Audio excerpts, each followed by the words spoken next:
Môžu sa stretnúť aj so zaujímavými mladými profesionálmi, ktorí im zanietenou formou predstavia tú technológiu, alebo to programovanie, alebo využívanie proste umelej inteligencie. A tým pádom ten mladý človek je istým spôsobom vtiahnutý do tej popularizácie vedy, do toho vedeckého života a není to takým tým nanúteným spôsobom, že tu sa nauč, o čom to je a tým to hasne.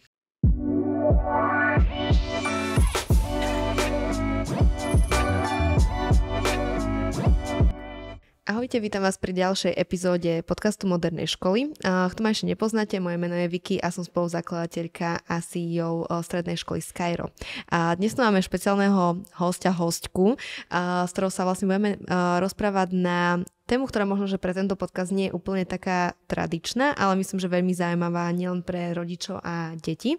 A vítam vlastne u nás Štefániu Bartošovú, ktorá nám príde porozprávať niečo o tom, čo robí, a akým spôsobom vlastne sa chce zapájať do vzdelávania, do vedy vlastne na Slovensku.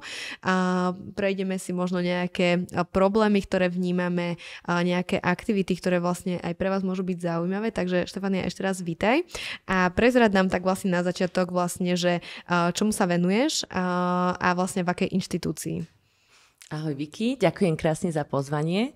Tak ja sa venujem popularizácii vedy na Slovensku. Zastávam funkciu riaditeľky Národného centra pre popularizáciu vedy a techniky v spoločnosti, inak je to strašne dlhý názov. Áno, preto som ťa to nechala povedať. Áno, presne. A vlastne vykonávam túto funkciu pre Centrum vedecko-technických informácií.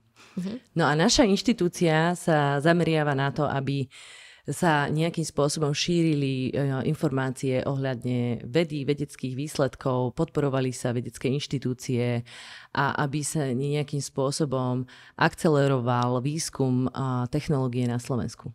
My vlastne s CVTI ako škola Skyro spolupracujeme, pretože aj pre nás veľmi akože dôležité podporovať takú tú bádavosť detí už na základných školách, ale ako keby celkovo vaša inštitúcia alebo skrátke CVTI je možno, že inštitúcia, ktorú veľa ľudí možno nemá navnímanú alebo úplne presne zadefinovanú.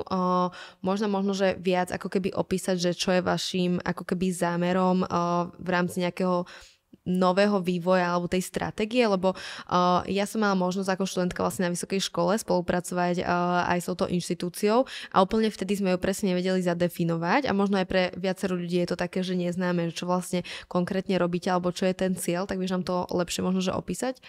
Áno, no pokúsim sa.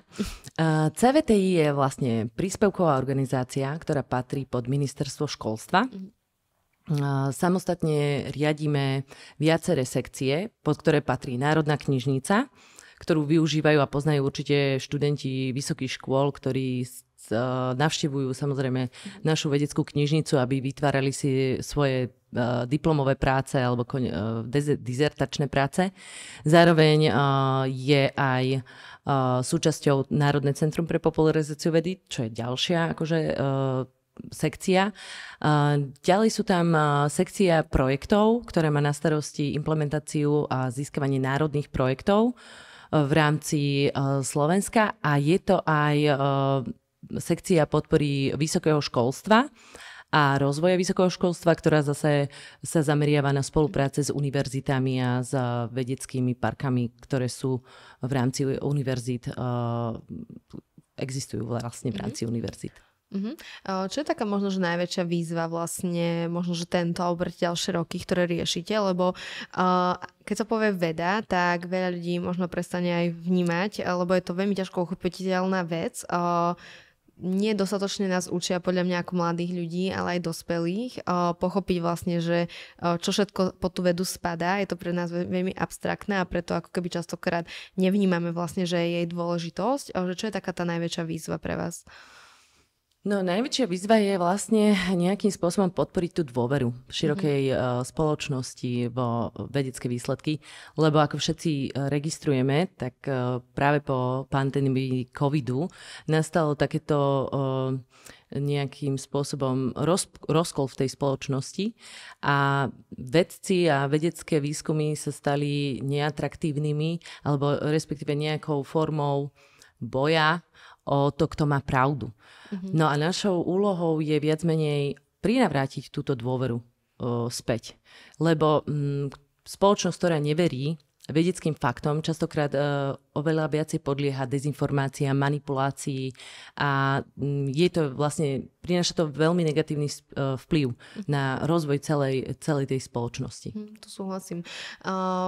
Je to možno ale toto, čo si teraz povedal, skôr vnímam, že dôležité najmä aj pre tých dospelých, akože samozrejme, že aj pre študentov akože základných škôl, ale k ním sa asi dostávate, že trocha inak. Toto myslím, že je akože dôležitá téma pre akože nás všetkých, ale tie deti zároveň ako deti na tých základných školách potrebujú trocha že inú formu, že ako možno dostávate tieto výzvy, že s ktorým sa boríme ako spoločnosť aktuálne aj k takýmto mladým vlastne ľuďom. Áno.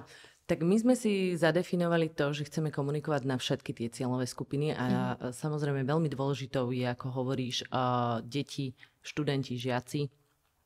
A je to hlavne prostredníctvom projektov, ktorý sme aj spoločne sme vytvorili, ako je teda vedecký ambasádor, kde sme spojili sily a sme prišli na školy, základné školy pre študentov 8. 9. ročníka, kde sme priniesli naozaj zaujímavé témy, ako bojovať s dezinformáciami, ako tvoriť vedecký časopis, ako rozlišovať kvalitné zdroje informácií, nejakým spôsobom, ako využívať umelú inteligenciu vo svojom vzdelávacom procese. Takže zároveň sme priniesli technológie, ktoré môžu študenti nájsť v Smart Laboch v rámci svojich 50 krajských knižníc.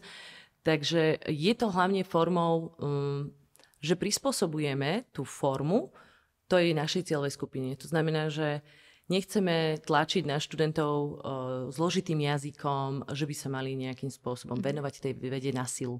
Naopak, chceme ich pritiahnuť tú ich pozornosť atraktívnou formou, že sa jednoducho môžu si vyskúšať tú technológiu. Môžu sa stretnúť aj so zaujímavými mladými profesionálmi, ktorí im zanietenou formou predstavia tú technológiu, alebo to programovanie, alebo využívanie proste, umelej inteligencie.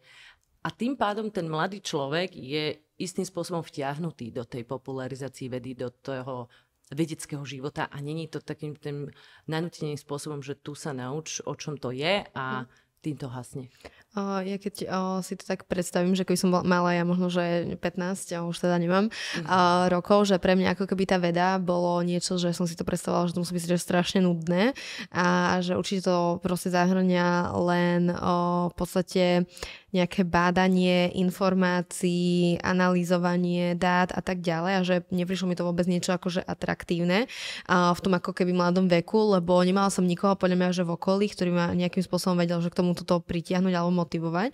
A takisto ako keby v Skyro je škola, ktorá sa tým technológiám, inováciám vlastne venuje a našim cieľom je vlastne posunúť to na level, kedy sa to naozaj bude dať ako keby zamerať do toho, že je to inovácia, je to vlastne ten výskum, vývoj, ktorému sa vlastne budeme venovať, ale tiež ako keby nám robí trocha problém, že motivovať tých študentov ísť do takejto hĺbky. Lebo na tých školách nás častokrát učia skôr ísť povrchovo alebo učia nás učiť sa len z materiálov, ktoré nám priniesú a tak ďalej. Ako možno podporujete takú tú akože odborne nejakú akademickú zvedavosť, ale možno, že naozaj takú otvorenosť skúmať nové veci a pochopiť vlastne tú vedu z inej vlastne z tej perspektívy. No, ja by som povedala, že v tejto dobe je to absolútny challenge, ale je dobre používať také tie pozitívne vzory. A tým pozitívnym vzorom sú napríklad vedeckí influenceri.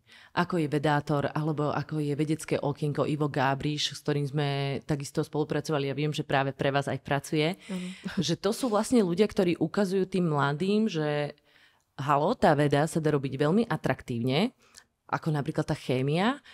Viem byť z toho aj influencerom, viem byť známy na sociálnych sieťach, lebo toto aktuálne baví mladých ľudí. Pozerať si videá, pozerať si nejaké akože zaujímavé storky, mať pocit, že aj ja s vedeckými objavmi sa viem stať influencerom, nemusím prezentovať len nejakú kozmetiku, značky a tak ďalej. Takže je to o tomto, že vlastne prinesiem tú formu, alebo že prinesiem tú tému prostredníctvom mladého človeka, ktorý je tým vzorom, hej, pre tú generáciu. Lebo prísť prísť za študentmi v tejto dobe s nejakou knihou alebo s časopisom je veľmi náročné. My sme to práve zistili na týchto workshopoch, kde sme priniesli náš magazín Quark a pýtali sme sa počas týchto workshopov, že či čítajú decká, čo čítajú a väčšinou to bolo, že to sú online platformy, ako je Instagram, ako je Refresher a jednoducho, aby siahli po nejakom časopise fyzickom je až nepredstaviteľné a strašne málo detí číta. Takže musíme sa jednoducho prispôsobiť tej dobe a musíme to robiť tou formou, ktorá ich prirodzene baví. Lebo inak sa nedostaneme do tej pozornosti, ktorá je neustále ťahaná iným smerom. To znamená, je absolútny pretlak informácií, či už z online médií, z webu, či je to prostredníctvom aj streamovacích služieb. Hej, že jednoducho je tam tak strašne veľa vecí, že ten mladý človek si to nedokáže akože sám nejakým spôsobom vyhodnotiť, čo je pre ňo dobré, ale keď príde sa s takýmto projektom, ako sme prišli my na tú školu, tak to dostane v rámci toho vyučovania, to znamená, nestráca žiadny čas, jeho pozornosť je práve na tej hodine, na tom workshope a už nemá možnosť akože predtým újsť. To si dobre povedala predtým. Ale poďme, oni akože nechcú predtým až tak ujsť, keď je to pre nich zaujímavé. Ale veľmi sa mi páčilo to s tým časopisom, lebo podľa mňa veľa inštitúcií ako keby rozmýšľa v tých takých našich nejakých bublinkách, ktorých my sme. A my sa musíme podľa mňa priblížiť hlavne mladým generáciám a zistiť vlastne, čo oni potrebujú. Lebo celkovo aj ten technologický proste pokrok, ktorý tu máme, tak ovplyvňuje v podstate našu, by som povedala, bariéru medzi mladými ľuďmi a nami akože dospelými, keď to mám takto poňať. A my sa im musíme približovať, my sa musíme naučiť ich počúvať aktívne, brať ich názor, ich feedback a hľadať tie cesty k ním. Čiže toto mi príde akože veľmi sympatické a veľmi ako keby dobrá cesta na to, aby ste možno že stiahli ľudí, že vašu inštitúciu budú brať ako tú, ktorá popularizuje v podstate to, že veda je dostupná a že je zábavná a že môže byť rozmanitá a že nie je to iba naozaj o tom, že sedí človek v knižnici a číta rôzne zdroje. Ty si vlastne tu spomenula aj Smart Laby. To je niečo, čo ja že vôbec nepoznám a mám pocit, že možno ani ľudia až tak nie, že vieš nám troška viacej povedať, že čo to je, áno. Na čo to slúži a že aký je ten cieľ? Áno, tento projekt sme launchovali práve v tomto roku.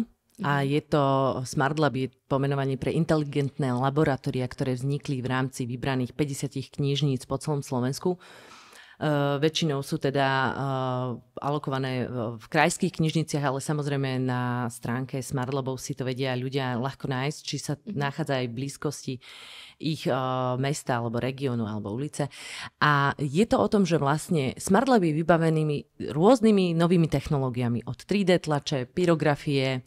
Je zameraný samozrejme na deti, na tú prácu, aby si nejakým spôsobom osvojili tie nové technológie, ktoré si bežne domov rodičia nekúpia, 3D tlač, alebo ja neviem, pyrografiu, alebo máme tam ozoboty, emboty, čo je ako taký prvý krok k tomu, aby dieťa pochopilo, ako sa programuje.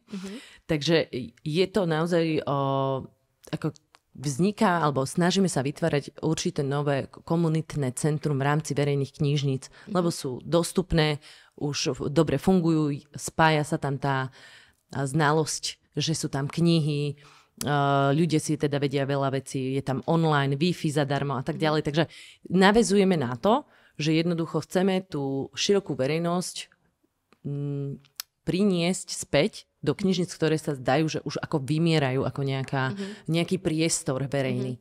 No a tým, že tie technológie sú drahé, tak my ich dávame k dispozícii, aby si tá knižnica sama vytvorila workshopy, aby volala učiteľov, aby zavolala školy, aby robila pre rodiny s deťmi program. Jednoducho, aby sa stali takým tým každodenným programom pre rodiny, hej, alebo pre ľudí. Že jednoducho ten dotyk s tými technológiami by mal byť ľahko dostupný. A prišlo nám to ako dobrý nápad práve ich umiestniť do knižnic.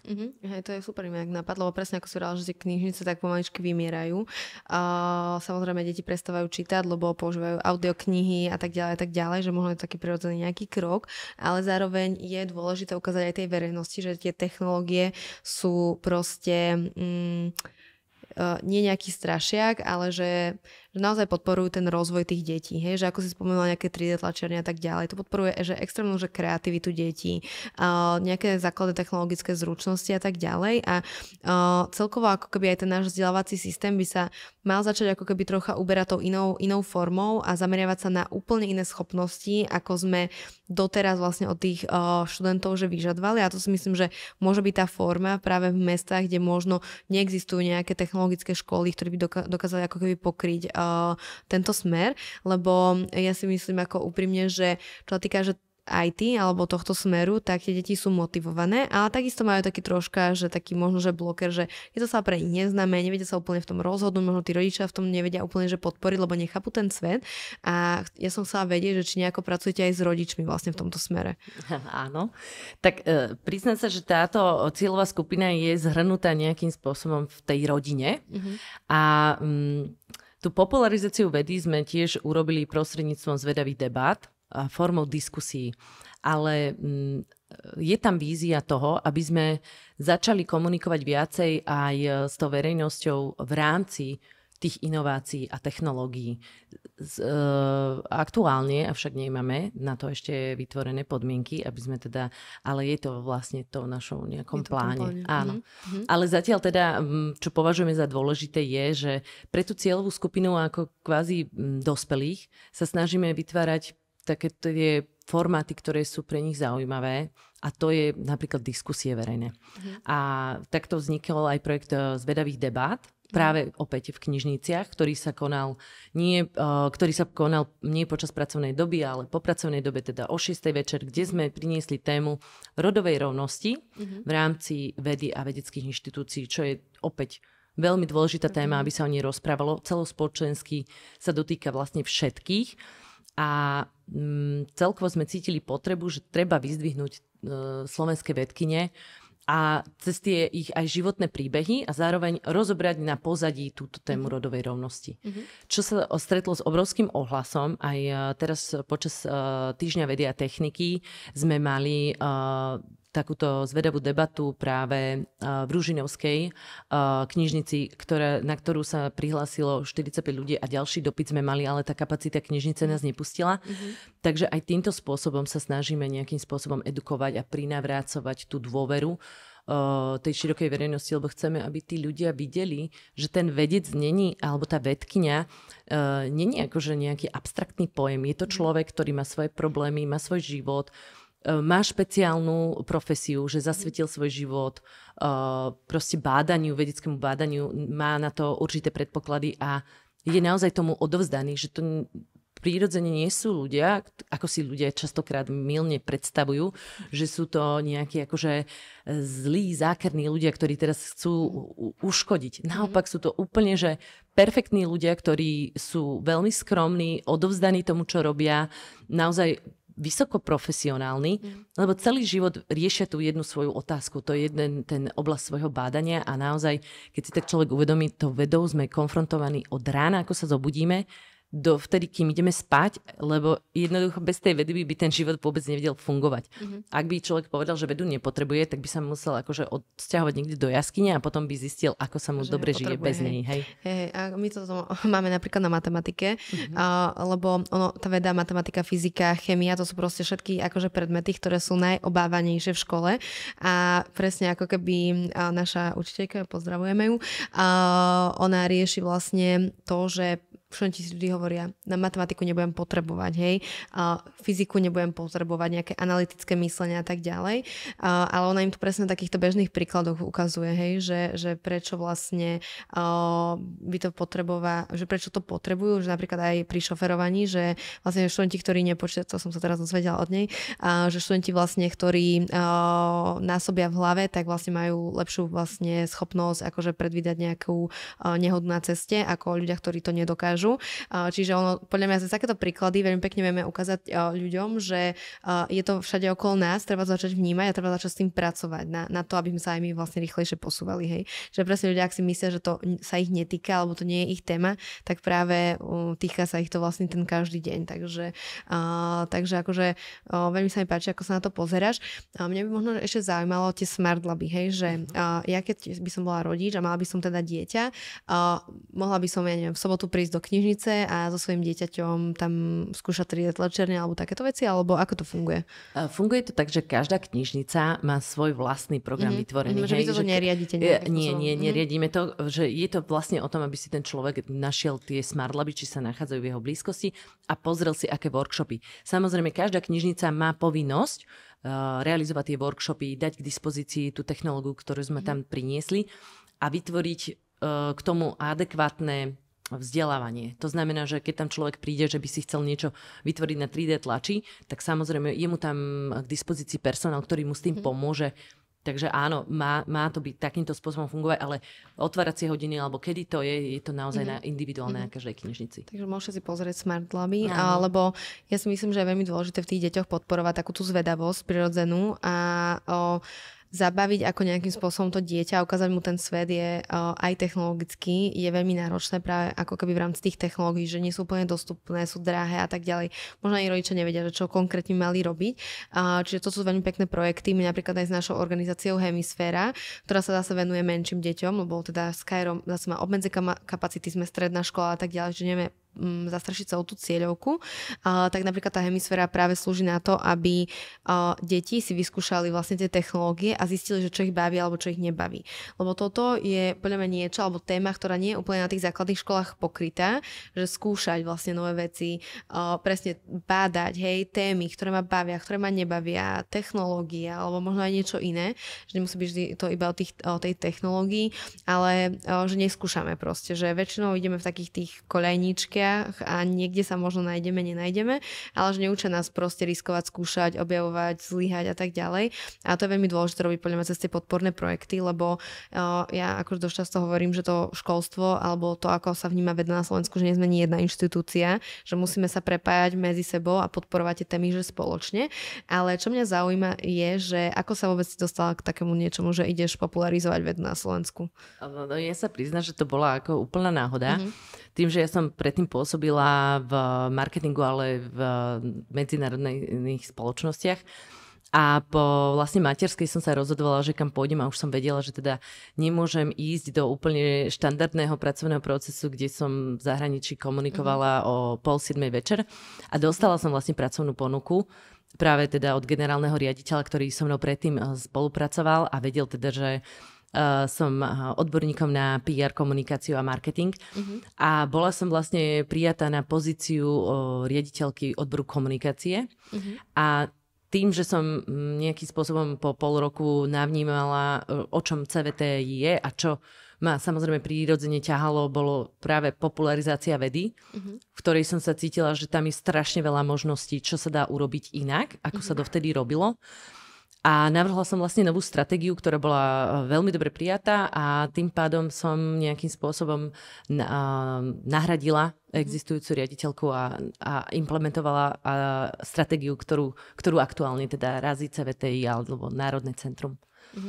A musím povedať, že ako si spomínala, teda čo sa týka tých technológií, tak ja by som dala do pozornosti v tých smart laboch programovanie M-botov, ktoré som si sama vyskúšala ako dospelý človek. A musím povedať, že ma to samo bavilo, že tí rodičia sa ani nemusia báť, že by sa nudili v tých smart laboch, lebo to programovanie je naozaj veľmi zábavné, že máš k dispozícii malého robotíka, máš k tomu notebook, máš k tomu ten program, ktorý ťa učí, že vlastne ako to funguje, že keď si ho pripojíš na ten počítač, tak vieš nastavovať svetlá, vie ti povedať nejaké slova, vieš ho pohybovať v nejakom blúdisku. Takže je to zábavné a interaktívne pre celú tú rodinu, nie len teda pre to dieťa. Okay, takže ty sa zabavila, hej, dobre.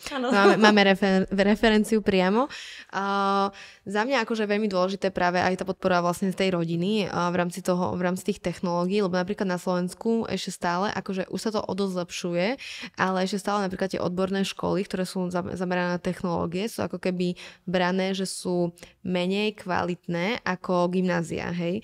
Pritom, akože nehovorím, že gymnázia nie sú kvalitné, že podľa mňa máme tu veľmi kvalitné gymnázia, aj veľmi aj nekvalitné gymnázia a takisto aj proste tie technologické školy, ale že ja si myslím, že tá doba, že ktorá nás čaká v rámci technologického pokroku, ktorý bude že extrémne rýchlo rásť, lebo ešte predtým v tých rokoch to bolo také pomalé, hej, že ja neviem, že najväčší taký boom bol internet, hej, potom proste Google a medzi tým nebolo až tak nič, že nebolo to až také akože obrovské a teraz vlastne s umelou inteligenciou tie nové technológie proste len akože prichádzajú, lebo je to obrovský boom aktuálne okolo nej. Čiže to vzdelávanie malo ísť, že práve že do toho popredia, hej, že to ITčko, nie len to programovanie, ale celkovo ako keby pochopenie technologického sveta, napojenie aj na podnikanie je veľmi akože kľúčové, hlavne na to, aby sme podporili tie inovácie na tom Slovensku, lebo myslím si, že máme tu že skvelé talenty, máme tu skvelých ľudí, ale neukazujeme sa dostatočne. Takže mňa aj tak možno, že zaujíma, že koho by si možno aj ty tak vyzdvihla vlastne z tej vedeckej sféry, že koho by možno, že mladí ľudia mali že poznať. Tak, ja by som ešte chcela povedať, že podľa mňa sme na dobrej ceste, Viki, čo sa týka toho vzdelávania, lebo ako aktuálny minister školstva Tomáš Drucker si myslím, že robí akože naozaj revolúciu, čo sa týka vzdelávania a hlavne využívania umelej inteligencie vo vzdelávacom procese. A nechce to implementovať len v rámci akože študentov, ale aj učiteľov, aby sa dokázali nejakým spôsobom napojiť na to vzdelávanie toho trendu využívaním umelej inteligencie. A čo sa týka, koho by som dala do popredia, tak určite teraz veľmi rezonuje meno Mišo Válko, ktorý je ako najväčším expertom na umelú inteligenciu a je to Slovák. Alebo potom, ja by som strašne nerada ináč vypichovala mena, lebo tých vedcov je strašne veľa a vedkyň, ktorí by si zaslúžili byť spomenutí. Ale určite by som odporúčala, že keby chceli ľudia vedieť, akých vedcov máme, tak my máme popularizačný portál vedanadosah.sk, na ktorom máme register slovenských vedcov, kde si vedia prečítať o ich životopise, o ich úspevoch, o cenách a tak ďalej, ktorý sa neustále doplňa, ale hovorím, že nikdy není ten zoznam akože konečný, hej, lebo neustále vznikajú nové talenty, neustále sa oceňujú rôzne vedecké týmy, takže ja by som povedala, že je super, ak ľudia budú nejakým spôsobom sledovať to dianie všeobecne na Slovensku cez rôzne médiá, nie len hovorím tie naše Kvark, Veda na dosah, ale aj cez iné a vďaka tomu budú vedieť, že jednoducho áno, tohto človeka sa oplatí nejakým spôsobom si prečítať rozhovor alebo jeho výskum. Ale možno aj napísať. A akože my študentov Skyro motivujeme k tomu, aby sa nebali proste osloviť ľudí, či už sú to podnikatelia, sú to rôzni odborníci na témy, ktoré oni potrebujú, aby sa im nebali že napísať. Lebo podľa mňa, že tí ľudia sú tu pre tých mladých a že podľa mňa ako keby tá naša dospelá komunita chce podporovať tú mladú generáciu, že máme podľa mňa, že extrémnu motiváciu v tom, aby sme ich vyťahli proste ešte vyššie a pomohli im. Čiže nie je to možno iba o tom, že na vnímaní, ale o tom, že oslovení. Keď možno sa nejaký mladý človek hľadá, alebo možno potrebuje proste si prejsť nejaké veci, ktoré ten človek daný riešil pred XY rokmi, alebo kde možno sa rozhodoval, či ide alebo nejde touto cestou, tak ja si myslím, že to je skvelé, ako keby sa s takými ľuďmi aj spojiť a oni väčšinou odpisujú, teda neviem, akože veci, tých som ešte neskúšala osloviť, ale minimálne akože slovenskí podnikatelia, rôzni startupisti, rôzni experti sú vždy akože dostupní a my sa takisto ako keby v tej škole snažíme takýchto ľudí akože prinášať, aby sme ukazovali tie pozitívne role modely, lebo tí študenti sa neučia len z kníh, len z nejakých informácií, ale učia sa od nás, hej, že oni najviac vnímajú nás, ako rozmýšľame, ako sa rozhodujeme a vlastne kopírujú v podstate toho, čo sme my, čiže ak my vlastne sa nebudeme vedieť prezentovať tým mladým ľuďom, ak nebudeme si hľadať tú cestu vlastne k ním, tak budeme im veľmi vzdialení a nebudú mať ten pozitívny nejaký ten príklad, takže je super, že sa snažíte prepájať ako keby ľudí s vedcami alebo vedkyňami, ktorí majú už zaujímavé proste projekty a vedia tak namotivovať tých mladých. Áno, ja úplne všetkým odporúčam, aby sa nebali kontaktovať vedcov alebo vedkyne v rámci nejakého svojho výskumu alebo otázky, lebo oni sú veľmi ochotní. Aj my ich voláme pravidelne do nášho podcastu Veda na dosah, kde rozoberáme rôzne témy z rôznych oblastí, od vesmíru cez zdravie, cez zber liečivých bylín. Naozaj úplne perfektné témy, z ktorých si človek z toho počúvania naozaj aj dokáže zobrať nejakú pridanú hodnotu, že nie je to len rozprávanie sa o tom, čo som včera zažil. A reálne vie ti pomôcť akože pri riešení nejakej tvojho problému. A teda by som povedala, že aj to podpora podnikavosti, aj túto tému riešime. Aj sme mali projekt Podnikavá generácia EduHack, ktoré sme práve fokusovali na podporu podnikavosti u vysokoškolákov a boli tam aj zmiešané týmy so stredoškolákmi, kde sme chceli vytvoriť takéto prostredie nejakých akcelerátorov ich myšlienok a ďalej to posunúť aj do realizačnej fáze. Takže áno, že snažíme sa aj na tomto fronte, lebo tiež vidíme tú potrebu toho, že študentov musíme naozaj priviesť k tomu, že sa nemajú báť prezentovať svoje myšlienky, nemôžu sa bať robiť chyby. Toto je presne to, čo ja ako mileniál som nezažila v škole. Naopak, my sme museli byť excelentní a bezchybní. Takže naopak robiť chyby, skúšať, neustále sa proste nejakým spôsobom otrkávať v tom, ako funguje ten svet a život, lebo už funguje fakt úplne inak, ako keď sme študovali my dve. Čo by si ty možno že odporúčala takým akože mladým študentom, ktorí sa teraz akože rozmýšľajú, že čo so životom, ako keby v rámci nejakého smerovania na školu, čiže to stredná alebo vysoká, že čo je podľa teba také akože dôležité na tej vzdelávacej ceste? Určite by som sa venovala tomu, čo ma fakt úprimne baví. To znamená, že hľadať tú akože silnú stránku v tom, v čom som dobrý a nejak ju rozvíjať. Že by som sa jednoducho nevyčerpávala na tom byť perfektná vo všetkom. Mať samé jednotky zo všetkých predmetov a tak ďalej. Takže by som určite rozvíjala tie svoje silné stránky a hľadala by som školu alebo jednoducho školu, ktorá by splňala tie moje požiadavky nielen na ten obsahovú stránku, ale aj na tú kvalitatívnu, čo sa týka do profesorov, do vybavenia tej školy a do nejakej hodnôt, aké prezentuje. Hej, takže asi týmto spôsobom. A samozrejme by som si dala poradiť od rodičov. Bola si tá, čo sa mať jednotky, hej? Ale teda aj mala si, predpokladám. Hej, tiež som mala tento typ. Aj keď potom som mala na strednej, taký som bojkotovala troška vzdelávanie, preto vlastne som asi tu dnes, kde som, lebo strašne, ako keby som mala potrebu meniť ten vzdelávací systém, lebo mi prišiel neúplne logický a neúplne správny, presne, že nebol zameraný na ten talent, ale na nejaké KPIs alebo nejaké výsledky, ktoré nehovoria vlastne o tom, že kto ten daný človek je, čo potrebuje a tak ďalej. A ja mám ešte takú zaujímavú otázku, takú poslednú, že je to skôr také, my som povedala, že osobnejšie, väčšinou sa to pýtam hostia na začiatku, ale dnes sa dáme takto na konci, že skúsime to inak, že možno čo je tvoj nejaký taký, že najsilnejší moment, že zo školského prostredia? Tak ja by som... Ktorý ťa možno nejakým spôsobom že formoval alebo niečo. Tak určite to bol jeden z tých, ktorý možno nezapadá do tých pozitívnych, ale áno, stretla som sa teda na základnej škole so šikanou. S tým, že tu by som apelovala na všetky deti, ktoré sú tomu vystavené, aby sa nebali o tom hovoriť so svojimi rodičmi alebo so svojimi kamarátmi, že jednoducho to nedusiť v sebe. Zároveň by mali vedieť, že každé to obdobie pominie a jednoducho ho treba nejakým spôsobom prejsť. Ideálne teda s rodinou alebo s priateľmi, ktorí vás v tom podržia. A zároveň by som apelovala aj na rodičov, aby sa neustále zaujímali o tie svoje deti, o to ich prežívanie, lebo žiadna zmena správania u mladých není vyvolaná akože hocičím, ale naopak, že môže mať veľký dopad potom na ich psychické zdravie alebo na to, akým spôsobom budú nazerať na ten život.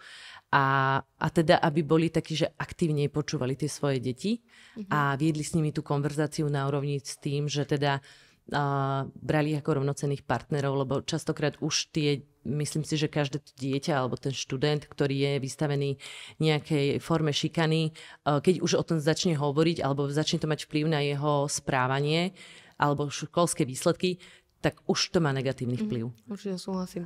Akože to je obrovská téma, s ktorou sa stretáva, že veľa mladých ľudí, aj podľa mňa veľa dospelých, ktorých si to prežilo v minulosti a je to podľa mňa niečo, o čom by sa malo podľa mňa hovoriť viac, lebo Ale ja vnímam akože na mladých ľuďoch tú zmenu, že oni sú oveľa viac otvorenejší hovoriť o svojich pocitoch a emóciách, ak majú na to vytvorené to prostredie a poviem to prostredie ako keby kľúčové, hej, že či už je to škola alebo je to proste nejaká inštitúcia, ktorá vytvára vlastne priestor na vytváranie tých komunít, tak aby tam vlastne vedela vytvoriť to bezpečné prostredie, kde tie deti sa vedia vlastne otvoriť aj takýmto témam, aj keď ten zámer je že nejaký úplne iný.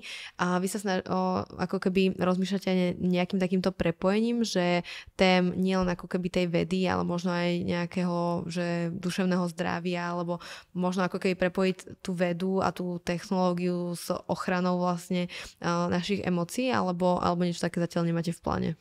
No áno, mám pocit, že mi čítaš myšlienky toho budúceho smerovania vedeckého ambasádora, kde chceme súčasťou tých workshopov, aby bola aj duševné zdravie a nejakým spôsobom workshop šitý aj na to, aby sme im dali konkrétne tipy, ako s tým pracovať, či už je to šikana alebo nejakým spôsobom zneužitie osobných informácií na sociálnych sieťach. Jednoducho dať im nejaký návod na to, ako s tým narábať alebo voči tomu sa brániť.